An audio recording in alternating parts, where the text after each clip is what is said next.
What's up, guys, and welcome back to Planet Ghoster. If you're enjoying this series, make sure to leave a like on the video. It'd be greatly appreciated. In the last episode, we had just gotten started on our brand spanking new spooky theme zone, and it already looks so dang good. However, we're still missing quite a few things up here. We have no staff resting facilities, no bathrooms, no first aid, no vendors. So that's what we're going to be working on today. But judging by what I saw in the comments of the previous episode, it seemed like a lot of you would have preferred the graveyard to be a bit more haphazard, was the word I saw thrown around the most. And I think that's a very solid idea. I just don't think I'm the right guy for the job there. See, the way my brain is set up, I can't do haphazard. It has to be neat and orderly, otherwise I will have a panic attack. AC/DC, right? It is what it is. So I'm definitely not going to be desecrating any of the existing graves, because I don't want to get haunted by any ghouls. But I will say, once we're finished with the park and it's uploaded to the Steam Workshop, you guys are more than welcome to do whatever the heck you want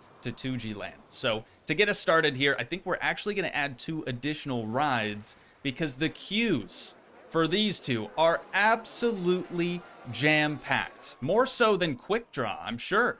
Yeah, look at that, dude. This is the least amount of foot traffic we've seen Quick Draw have since its inception, since we added it into the park. So really, really happy that everything's going well out here, but we need some more stuff for these guests to do. I mean, this is a pretty tall staircase. You know, I don't want people to have climbed this thing only to be turned around at the main entrance of the rides because the queues are full. So we need a little bit more out here, just a little some.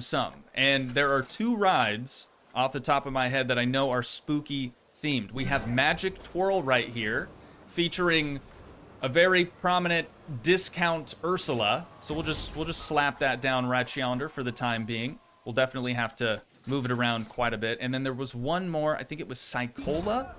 It's got like a brain in a jar in the center of it. Kind of fits, right? Fits the theme. So once again, we'll just temporarily place that right yonder. So now that we have those 2 things added, I think I'm actually gonna start with a queue right after we change our time back to 1 p.m. instead of 1 a.m. Now I can actually see what's going on. Okay, I'm finished with both of the queues, but I kind of feel like they're a little too boring. So I'm tempted to sort of elevate these 2 rides as well, right? The entire zone is already elevated. That's the whole reason we have this big retaining wall at the front and that big staircase. So I'm kind of thinking about doing something similar maybe for these 2 rides. It's just so stale looking. You know what I'm saying? Granted, I know we don't have any trees, plants, rocks, extra scenery, right? But I think building them both up on their own sort of pedestal will help them stand out a little bit more, especially when we're comparing them to the Jailer's Den and the Witch's Haunt. And then while I'm thinking about it, I should probably extend the terrain around the Witch's Haunt a little bit. There we go. Now, Discount Ursula's not just floating in midair. Though I feel like that's not uncommon for her. Wait a minute, is this one really small? Are there 2 different sizes of Ursula? Oh no, this one's built into the ride. Okay, never mind. Many minutes later. I thought that the stairs were gonna be the trickiest part about this whole deal, but honestly, that worked out beautifully first try. We like nailed the height of this thing. So all we need now is a staircase for the exit going down to this new main path. And then we just have to do the same thing to the Discount Ursula ride, and we'll be golden. 1 hour later. All right, I'm finally done elevating both of these rides off the terrain just a little bit. We've got the retaining walls done. The staircases are finished. Discount Ursula's was a little bit more challenging than this one, because I was thinking, oh, I'll just duplicate this whole thing, rotate around, and slap it down on this side. Yeah, that was not going to work.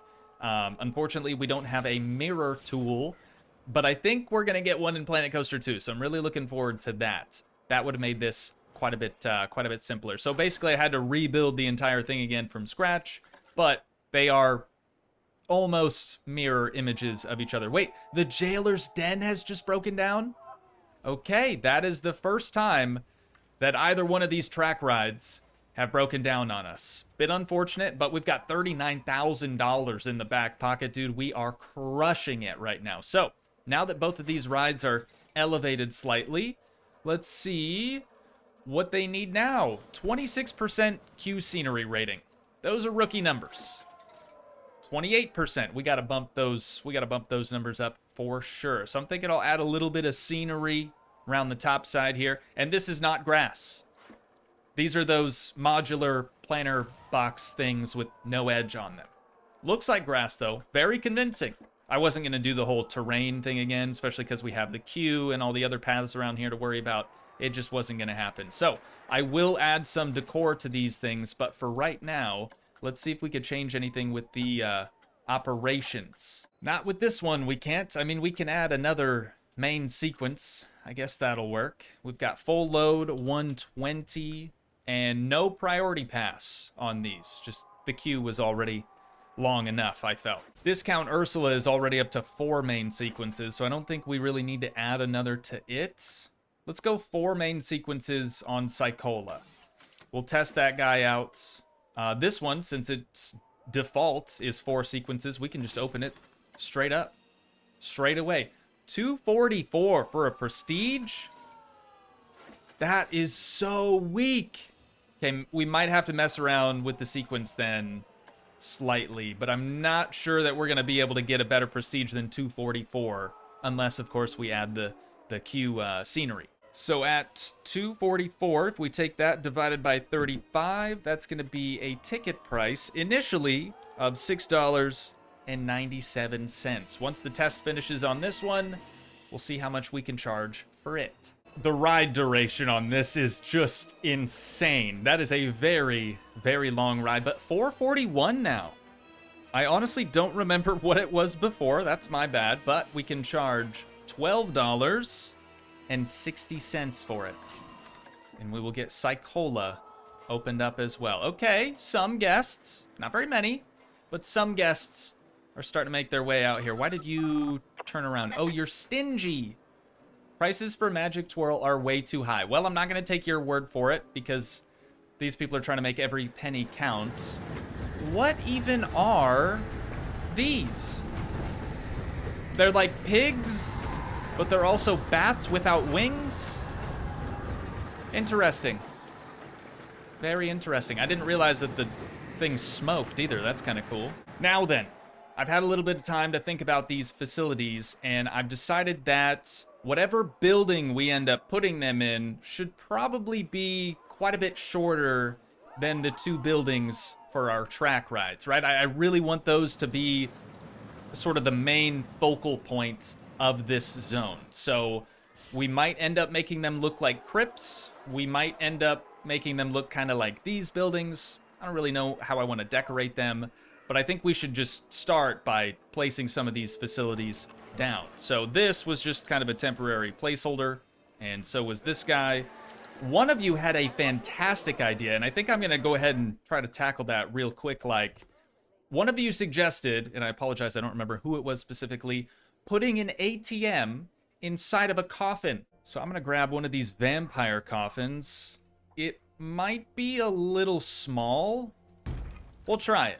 We'll try it. Yeah, unfortunately, the coffin is a little bit smaller than the ATM itself. So we're not going to be able to use that one, but I believe there were some others that we could try. Well, that one has a lid on it, so that's not going to work. I mean, we could try this. Not sure how good it would look. I think if we included this in some type of building, I could see it working really well, but if it's just the ATM and the coffin, I don't think it's going to look very, very good. It's a great idea, though. Definitely a great idea. I'm thinking we'll use something like this for our vendor-type facilities. Again, we're going to try to keep these buildings shorter in height and a little low-key so it doesn't take away from these 2 buildings, which is what I want the main focal point to sort of be for this zone. And then for all the other facilities that aren't vendors, we'll use something like this. It's the same thing we used for our open crypts. There aren't any food vendors or drink vendors that are like supposed to be scary, right? Well, there's sushi. Sushi in a theme park is pretty scary, in my opinion. And then what about drinks? We've got milkshakes. I'm thinking maybe coffee? We don't have any coffee shops anywhere else in the park. Let's go with that. Let's add our first aid facility right yonder, and then we could put a bathroom in this little building. There we go. Easy as that. Done deal, dude. I am very surprised to see somebody actually in line for Haya Sushi. Still nobody remotely interested in Street Fox Coffee, but maybe they'll come around. We might end up just changing both of those facilities too. I don't expect them to perform well, but you're probably thinking to yourself, Toogii, you forgot the most important thing out here, a staff resting facility. Joke's on you, I didn't forget. But I couldn't help but notice this building here has a little bit of empty space left inside of it. So I'm hoping we might be able to squeeze a staff resting facility, maybe like right behind this window here. That's honestly perfect. Only thing I have to do now is tweak this fence a little bit so, you know, none of our employees get hung up on it. Just one more fence to finish it out. And there we go. That's my favorite part about this. When the fireplace gets all green like that, it kind of reflects onto the outside here. I think that looks really cool. But there we go. Now our staff members, I'm sure, will be very happy that they don't have to walk all the way down here just to take a load off. Speaking of which, I should probably adjust this to fit more people. Let's do 5 at the max, and we'll do social club. I think that's what we've been doing for most of the others, so long as they're not a security point, you know? Now that we have all those in place, though, we have to edit our spooky work roster, because so far there's 2 rides on it, and that is not enough for these employees. Oh, if we just select the whole building? Wait, let me see. Okay, it goes down to 4, and then back up to 5. Perfect. Which means that the staff resting facility is selected, and we're golden. You know, maybe we should give these new rides a whirl. We haven't even ridden on them yet. If at any point I get too nauseous, I'll just hop off. No big deal.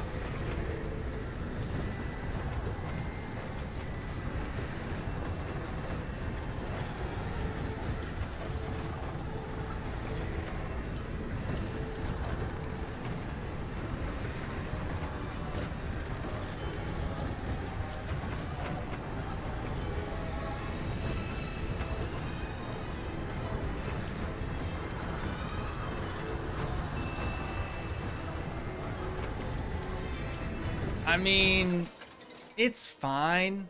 Probably good for kids. I wonder if the prestige went up at all. $270. It did. And I should change the prices, but I'm not going to. Not yet. Okay, this one. This one, I don't even know if we should be in ride POV camera. That's a bit too much, isn't it? Oh, this is better. Now we can just see how they react to the ride. They seem like they're having a good time. Wouldn't you agree?